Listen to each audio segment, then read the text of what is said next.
کیسے ہیں دوستو؟ امید کرتا ہوں آپ خیریت سے ہوں گے۔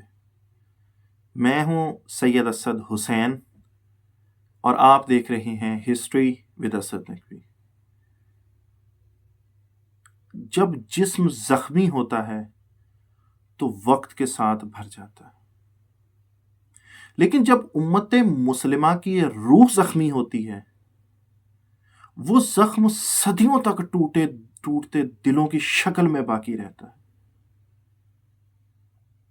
سن 2020 میں ایسا ہی ایک زخم دیا گیا۔ دنیا کو ایک امن منصوبے کے نام پر اسلامی وحدت کے سینے میں خنجر گھونپا گیا، پھر جس کا نام رکھا گیا ڈیل آف دا سینچری، اور اس کے پیچھے امریکہ، اسرائیل اور چند عرب حکمرانوں کی مشترکہ سازش تھی۔ ڈیل آف دا سینچری، نام امن کا، ارادہ قبضے کا۔ یہ منصوبہ امریکی صدر ڈونلڈ ٹرمپ اور اس کے یہودی داماد جیرڈ کشنر نے پیش کیا۔ انہوں نے فلسطین کا مسئلہ حل کرنے کا دعویٰ کیا، لیکن فلسطینیوں کو ان کی زمین کے بدلے جھوٹے وعدے دیے گئے۔ یروشلم کو اسرائیل کا دارالحکومت قرار دیا گیا۔ پناہ گزینوں کی واپسی کا حق ختم، فلسطینی ریاست کو مٹی میں دفن کر دیا گیا۔ اسرائیل کو مقبوضہ کنارے پر قبضے کی کھلی اجازت۔ یہ ایسا معاہدہ تھا جس میں فلسطینی فریق کو نہ شامل کیا گیا نہ سنا گیا۔ یہ ایسے تھا جیسے ڈاکو کسی گھر کے مالک کے بغیر ہی اس کے گھر کا سودا کر لے۔ ابراہیم ایکارڈز، ابراہم معاہدہ، زخم پر نمک۔ اس کے فوراً بعد ابراہیم معاہدہ کے نام سے ایک نئی چال چلی گئی۔ کچھ مسلم ممالک کو اسرائیل سے دوستی کا پیغام دیا گیا، اور بدلے میں کیا دیا گیا؟ دنیاوی فائدے۔ آج میں آپ کے سامنے کچھ ایسی حقائق اور ایسی باتیں کر رہا ہوں جن کے حوالے سے، جن کے بارے میں عام لوگ، عوام الناس نہیں جانتی۔ کون کون شامل ہوا؟ متحدہ عرب امارات، لالچ کیا؟ F-35 طیارے، ٹیکنالوجی ڈیلز۔ بحرین، سیاسی تحفظ اور امریکی حمایت۔ سوڈان، دہشت گردوں کی فہرست سے نکالا۔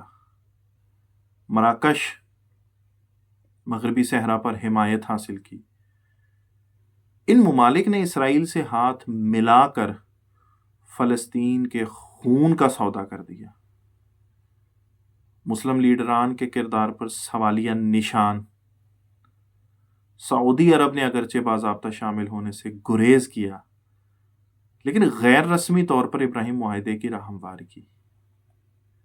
انہوں نے اسرائیلی پروازوں کے لیے فضائی حدود کھول دیں، خاموشی اختیار کی اور مغرب کو راضی رکھا۔ جب یہ معاہدہ اس وقت ہوا جب مسجد اقصی میں نمازیوں پر حملے ہو رہے تھے، غزہ پر بم برس رہے تھے، اور فلسطینی مائیں اپنے بچوں کی لاشیں اٹھا رہی تھیں۔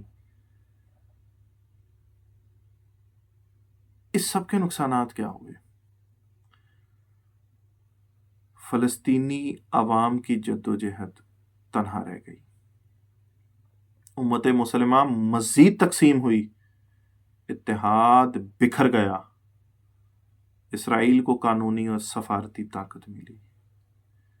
قبلہ اول پر اسرائیل کے قبضے کو مزید تقویت ملی۔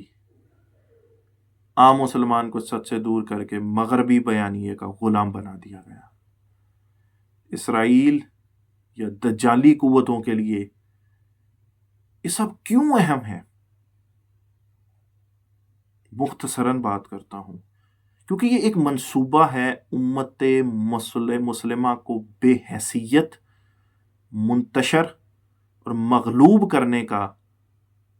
یہ صرف فلسطین کی زمین پر قبضہ نہیں، بلکہ مسلمانوں کے ضمیر، غیرت اور تاریخ پر قبضے کی کوشش ہے۔ اگر آج ہم خاموش رہے تو کل کو کشمیر، شام، یمن، لیبیا بھی بیچے جائیں گے، اور ہماری نسلوں کو یہی پڑھایا جائے گا کہ اسرائیل دشمن نہیں، دوست ہے۔ ہمارے بچوں کو مسجد اقصیٰ کا نام بھی ممنوع علم میں شامل کر دیا جائے گا۔ لہٰذا اب تمام مسلمانوں پر فرض عین ہے کہ سچ کو جانیں، تحقیق کریں اور سچ کو عام کریں، اپنی نسل کو اسلام، تاریخ اور قبلہ اول سے جوڑیں۔